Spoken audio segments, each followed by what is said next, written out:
Hello, beautiful souls. Kelly Seamus here. And I didn't think I was going to make a video today, but here I am because it's a gorgeous day out. And I just think it's time to share my experience. I participated in my 8th ayahuasca ceremony this past weekend on the 19th of June 2016. And it was probably my most powerful when it comes to purging. So I don't even know where to begin, but I've been dealing with a lot this past month, I would say, with the breakup of a relationship, an intense short-term relationship, stuff coming up with my family. So I had a lot of stuff going on going into the ceremony. But I realized I was going to be working on deeper issues. When I went to Peru last July, to embark on the ayahuasca journey for the first time, I participated in 7 ayahuasca ceremonies. If you haven't checked out my channel or my videos for that, please do. I have a playlist if you're interested in learning more about my experiences there. But I was just going through a 4-year relationship breakup. And so it was a lot of circumstance that was coming up for me to purge and to grieve. And while this year there was another relationship, not as more short term, but very karmatic and very intense and very painful, and it brought up like core issues of abandonment, of rejection, deep pain of mine, which all connected to my pain body and stuff with my family. So yeah, if you want to watch my 2 recent videos, my full moon in Sagittarius rant that I just made, and my addictions, relationships, soulmates, and ayahuasca, I made those 2 videos as of late, so you may want to watch that just to kind of get an idea of where I'm coming from. But anyway, back to my ceremony experience. So it was run by 2 lovely people, a man and a woman. And there was 8 women altogether and 1 male, so included the facilitator. So it was 8 women and 1 male. I had 2 of my closest friends with me. One who I went to Peru with. One was experiencing ayahuasca for the very first time. And beautiful energy, lovely group. So we drank at 9:30. And it was an ounce, so a decent shot, more than I've taken. Like in Peru, we got to kind of ask for how much we wanted, and so we just started all off with 1 shot. And I was kind of nervous because I was on my period. I just got my menstruation period that day, and I was kind of a little worried about that because last year I went to Peru and I was scheduled to get my period then, and I decided to go on birth control to control the situation because I didn't want to deal with the ordeal of being in pain. And there's a lot of information out there about ayahuasca, which explains that sometimes it's not really advised to drink ayahuasca during menstruation, but it didn't really make sense to me because, you know, menstruation is part of the ebb and flows of nature. It's part of being a woman. So the fact that it came again the day of my ceremony was something was telling me that ayahuasca wanted it that way. So I told myself, you know what, I'm not going to control it. I'm just going to let it happen and just kind of go with it. And so, yeah, so I was kind of nervous about that. But anyway, I wasn't feeling too bad. I had a bit of a headache in the beginning of the ceremony. And so we drank at 9:30, took my first shot of ayahuasca. Tasted pretty gross, as usual. I can't stand the taste of it. Wasn't as strong and potent, like the aftertaste wasn't as bad as Peru, which was kind of good, but still, ugh. Anyway, so nothing really was happening. At first I felt this overwhelming, not even overwhelming, but this unique sense of peace and calmness come over me, and so sinking into just a stillness, a place of stillness, and nothing really was happening. And as the time went on, I just got more tired, and I was thinking, but nothing really was happening. And at that point, because I was on my period, and because normally first day of my period I'm on a low, like energy's low. I wasn't really, my ego wasn't really strong. I wasn't fighting for more. It wasn't complaining. It was just, I was total in acceptance of what was happening, which was not really much of anything. And so we took a break around 11:30 or close to 12, and we got to go outside. And then the facilitators were asking me if I was feeling anything, and I said not really, not too much, and not a lot of people were, which was very interesting. A lot of the women just weren't feeling very much. So we're like, well, we're going to go for round 2 of another shot of ayahuasca. So we did, and it went down just as gross. Went back to my area, sat up for a bit, but then lied down just like before. So same with the first half. I was sitting up for a bit, but as time went on, I just got more tired and laid down. So the 2 facilitators were singing, and they were playing their instruments, drums and rattles, and just beautiful sounds. And then at one point, one of the facilitators, he came up to me as I was lying down, in and out of sleep, and he asked me, he's like, "How are you feeling, Kelly?" I said, "I'm alright. Not feeling a whole lot of anything. I'm just wanting to sleep." And I remember at that point, I'm like, yeah, nothing's really going to happen. I think I'm just going to go to sleep and call it an 8. He's like, "Really? You're not feeling anything?" And I said, "No, not really." And so he's like, "Well, would you like me to work on you?" Because he's an energy healer. So he's like, "Is there anywhere in particular you would like me to work on?" And I said, "Yeah, sure. Focus on my heart space." So he did. And he made some sounds, and he moved through the energy with different things, like a huge feather and a singing bowl and all this stuff he was doing. And that is what got the medicine to move. And shortly after he did that, I started getting hot, and I started feeling a little bit nauseous, but I didn't feel like I had to puke, but I did feel like I had to go to the bathroom. So I went to the bathroom and I purged that way, which was great because I prefer it that way. Came out of the bathroom, sat down, and then within a few minutes, you can tell the actual ceremony of them singing and with the equipment or with the instruments was coming to a close. And at that point, the medicine finally hit, and I was sitting there with my eyes closed, and the visuals were very strong, the most visuals I've ever had. The first ceremony I had, the first couple ceremonies in Peru I had visuals, but these were like ayahuasca visuals. Like if you look at ayahuasca art, especially from the Shipibo shamans in Peru, they have like, it looks like, it's like the ayahuasca matrix. Like there's all these little like weird lines, and I was seeing all of that, and I was seeing all these squiggly lines and fractals, and it was quite, and I would open my eyes and it'd be gone, but I'd close my eyes and I was in it again. And I felt my heart, like I felt the depth of my heart becoming more deep, and I just put my hands over my heart and felt so much love coming through, and felt so much just love.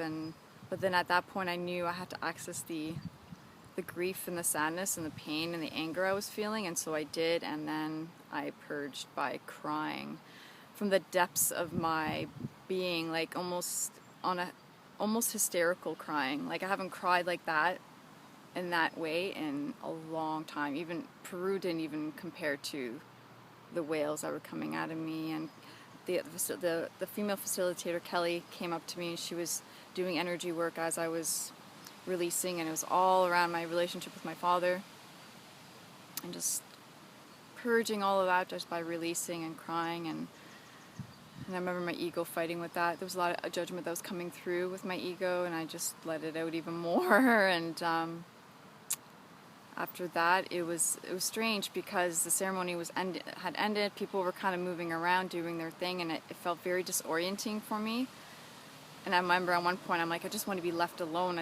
I wish I was alone, which is so contrary to how I normally feel, because a lot of the time I feel lonely and I just want to be surrounded by people. So it was just interesting that sometimes the very thing that we're afraid of or that makes us uncomfortable is the very thing that we also want and need sometimes. And it was very symbolic how things were shifting and moving, and I felt very uncomfortable, and even the air mattress I was sitting in became very small.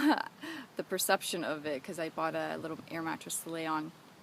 And I remember thinking, this whole scenario around me right now resembles my current situation with my own living situation.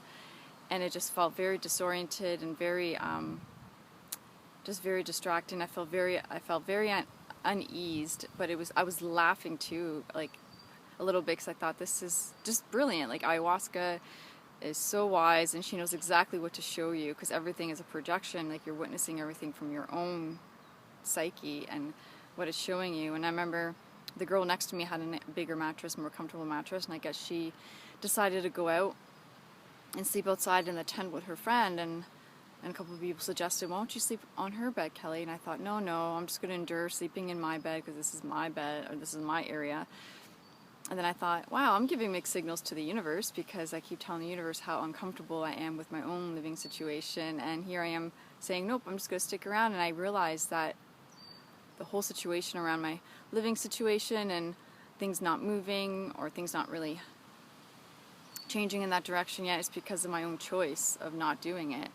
So then I decided, you know what, she's not coming back to her bed. I'm just going to lay there, and I'm just going to move my pillows and move my blanket over and go sleep there. So that's what I did. And yeah, and then I felt really good about that. But I was getting triggered a lot, even before the ceremony. And I was asking the medicine, like, how do I deal with this? Like, I'm getting so triggered by these tendencies, these narcissistic tendencies and these energies I'm feeling from certain people that I love and care about. And I'm like, how do I deal with this? How do I deal with feeling rejected and feeling like they're giving me the cold shoulder, or feel like they're not giving me the love that I need, or not being as sensitive to my needs? And I remember being shown, Kelly, you need to be the love that you seek. Kelly, you need to be the love that is lacking in any situation. And I thought, man, that's a lot for me to take responsibility for. Like, that's all on me. It's like, never mind the other person, never mind setting boundaries, never mind calling someone out on their behavior that makes me feel uncomfortable or triggered or hurt. It was like Jesus came through, and ayahuasca were both speaking to me, saying, like, I need to walk the way of the light.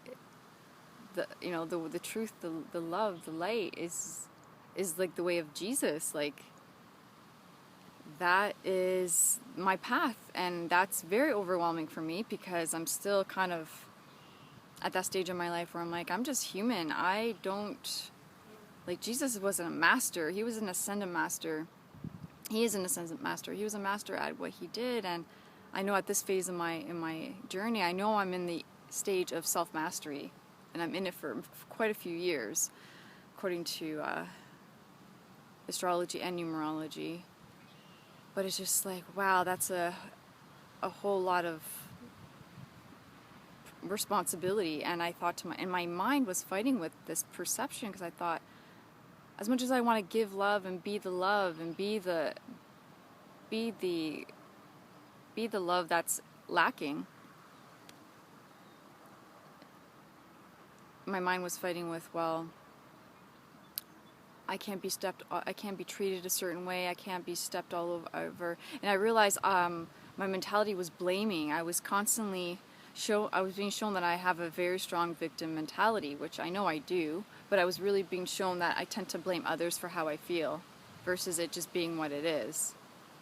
Even the facilitator, when he came up to me to ask me how I was doing, I was getting irritated, thinking, oh, he's disrupting my rest. And at one point, when the medicine started kicking in, I thought, oh, I'm starting to feel sick. If he only just left me alone, I would have been fine. Like, it was just interesting witnessing that. And I thought, oh my goodness, I'm seeing this. And it's like, stop projecting pain outside of you, Kelly, and just own how you're interacting with everything and how you're co-creating these experiences. And yeah, it was really powerful to witness. And so I was just showing love, Kelly. Love is the answer. You have to be the love, and love, just give love.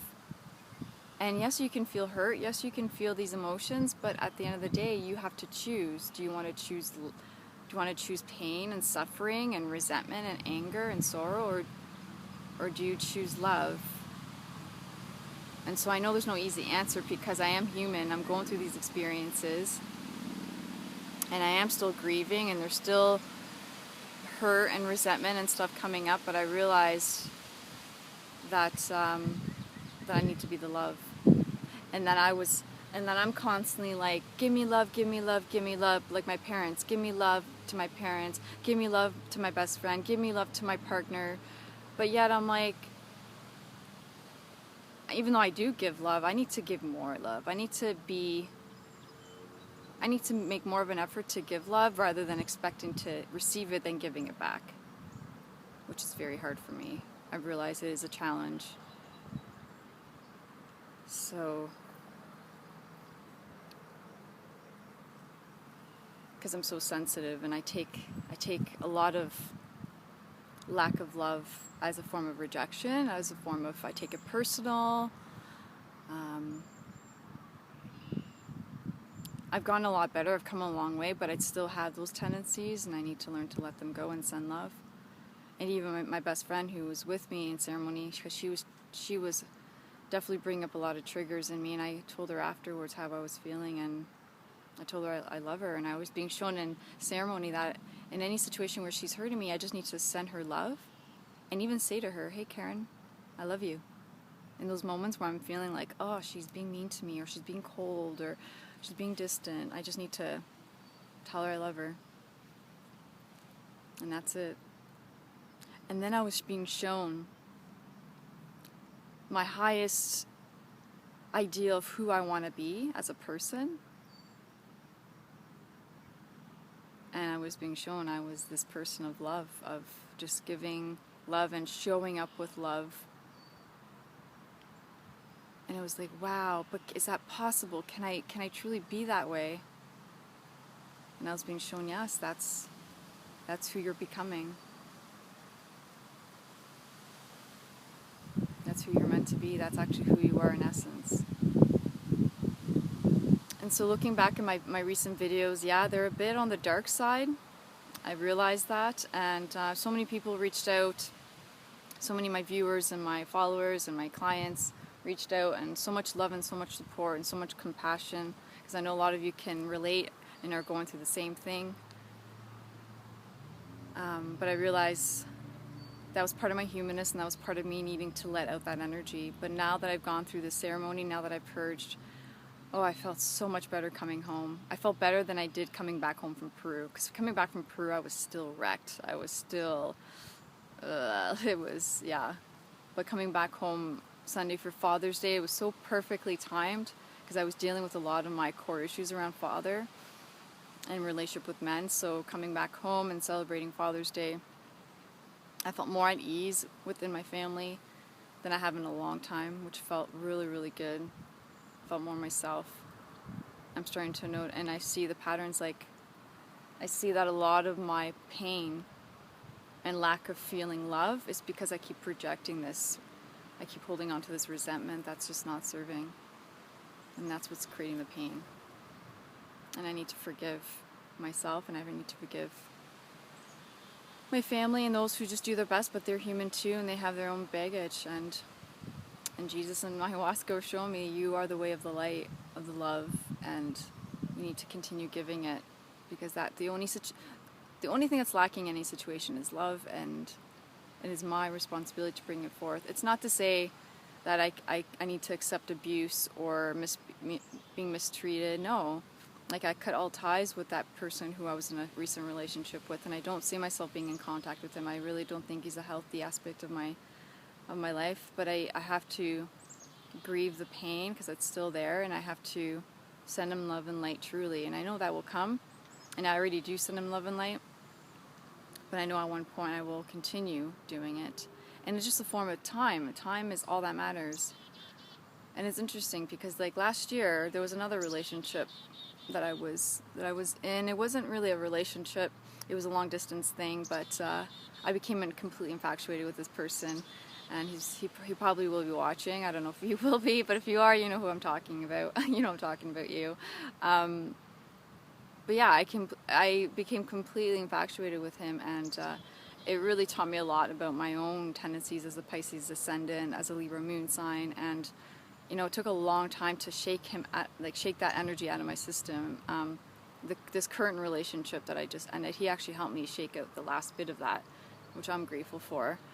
But now that infatuation, I reconnected with him. I re-added him as a friend on Facebook, and you know, and I can really talk to him from a place of complete, like, lack of expectation, and just complete, like, unconditional love, because I think he's a cool person. You know, I think, you know, we have a lot in common. I still find him really cute and attractive, but that energy's gone, and you know, and he did do a lot of things, and his behavior really hurt me last year, and I felt like I was led on and all this stuff. But for the most part, like, I realized I had my partner too, so, and that I didn't really know him. You know, he was just partly a figment of my imagination, because we hadn't even met in person. It was just a long distant online relationship. But that just goes to show, like, time heals, and you have a different perception. Even my 4-year relationship that ended end of 2014, I can send him love and light, and that pain is gone. It's not there. And I remember a couple of weeks ago, I was around that area where we used to live, where we shared a home, and my friend was like, "Are you going to be okay hanging out here? Because I know there's memories here." And I told her, "I'll be fine, don't worry about it." And I went, and it was true. Like, I was fine. There was no, like, sadness around my 4-year relationship, which tells me I've done a lot of work around that. And same with this recent gentleman, from last year, who I was infatuated with. There's no ill will, or no hurt, no resentment, no any of that. No hidden agendas, nothing. I just want to be a cool person with him, and I just, just be the love. And now with this recent relationship that was, you know, intimate and in person for 3 months, I'm still grieving that, and I'm still dealing with the pain of that. And it wasn't just about him, it was about his son, who I became very drawn to and loved, and his family. So it was really intense all at once, all together. So, and I feel really rejected. I do. I feel hurt. I feel like I was completely used and discarded. But I know it's a story I'm creating too. I'm creating the story that's creating the pain. And really, I don't need to do that. And I was shown during ceremony yesterday that he just doesn't understand. And that's it. And there's no point in fighting that, because he just doesn't get it. So that was my experience, and I definitely feel a lot lighter, and you know, still, you know, grieving. It's a process, but I love the medicine. I love ayahuasca. I'm so grateful for being on this journey, and working with her and her loving energy, and I'll be working with her again in 2 months. I'm feeling called to go back to the same facilitators.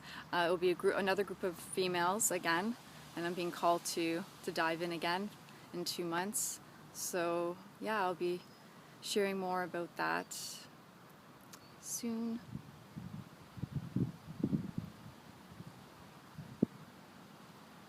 So I can see why Jesus is such a strong archetype in my life, because I've been seeking this love for so long, but I'm being shown to be the love. And when I am it, I can't help but be it and receive it, because I'm giving it. And there's no more of this gimme, gimme, gimme. That's immature part of my personality, of that wounded child that wants more and more and more. And that's part of my narcissistic tendencies, because again, it's all projection. It's like, well, what about me? What about me? And I'm not saying I am a narcissist. It's just realizing that there is this selfishness around my seeking love and attention, even though I am a very giving, generous person.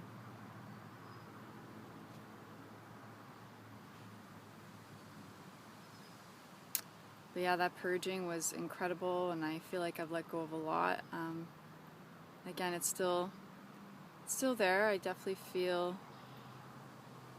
still feel the sadness, still feel like there's work to be done, but I feel like I'm in a much better headspace. I feel lighter.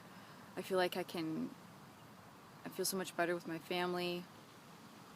I feel like I'm moving forward just perfectly. And I'm out in nature, which always makes me feel better. Thank God for summer.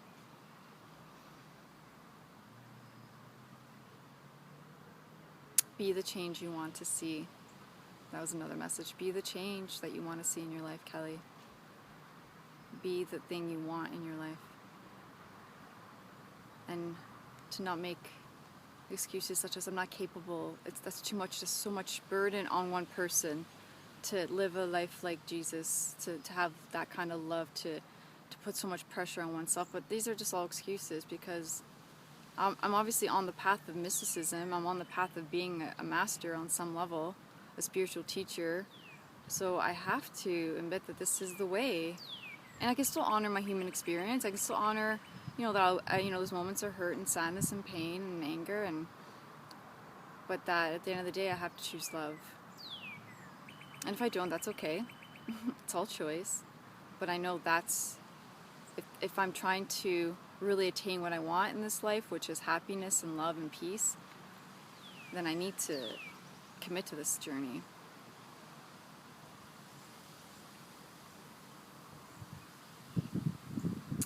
So thank you so much for watching. And yeah, so there was another girl in ceremony who was sitting on my right side, and she was grieving quite a lot, a loss of a relationship that kind of was sporadic, and she had no closure, no explanation. She was grieving a lot, and I had so much compassion for her because I knew exactly what she was feeling, and I knew exactly her pain. And that's interesting too, since this whole ordeal happened with this recent relationship I had with the so-called narcissist. I've had so many clients, so many female clients, so many women reach out to me as of late, coming to me with their relationship issues of these same dynamics, and I'm like, wow, like, I just went through this, and because I just went through it, and because I'm still going through the motions emotionally, I'm being called to be the teacher and to guide these women in these challenges. And I just look up and think, what a miracle, like what a gift. Like the pain I'm going through, the suffering, the experiences of challenge, the heartbreak, the sorrow, it's all serving a greater purpose for me to give back the knowledge and wisdom that people seek and that my clients come to me for. And I am a vessel of truth and wisdom through this because I'm living it. I'm living, I'm breathing it, I'm walking it. Like, this is my life. And there's one way of being, or there's one level of being compassionate, but when you can have complete empathy for someone, like you truly know exactly what they're feeling, it's just such a mirror experience. And I'm just so grateful, because I thought, you know what, it's making all this bullshit so much, it's making it worth it. It's making it worth it. If it means it's being put to use for a higher purpose, which ultimately it is, it always is. It's always for a greater purpose, but I'm being shown it on a very practical, tangible, real, level, and it's like, wow, I'm so grateful. I'm so grateful to be of service. I'm so grateful for my life, and for being on this journey of serving and sharing my story, and giving you permission to relate and to do the same, to heal your life as I'm healing mine. God, I love it. I just love it all. Thank you so much for watching. If you like this video, please like and share with your friends and family, and check out my my playlist for Ayahuasca in Peru. You can watch seven videos, and stay tuned for more. And if you want to contact me for personal readings and coachings, you can reach me through my website, www.kellyseamus.com, or through Facebook. Follow me on Facebook if you haven't already. Like me there, and send me a private message. And to donate, you can donate through YouTube. There's a link there, or there's a link on my channel. So much love to you. I'm wearing my ayahuasca necklace that I got in Peru. It's It's the tiger's eye with all these stones that represent the chakras, and this is the bark of ayahuasca. And I forgot to wear this during ceremony, and I was so disappointed with myself. I actually forgot a sweater that I wanted to buy. I was just not prepared like I normally am, but I just went through it with non-attachment and all worked out anyway. But yeah, I just love this, and so grateful, because thank you Mother Ayahuasca, thank you God, thank you Jesus, and thank you all of you. Thank you to all of you for being here with me on my journey. God bless, take care, and talk soon. Bye.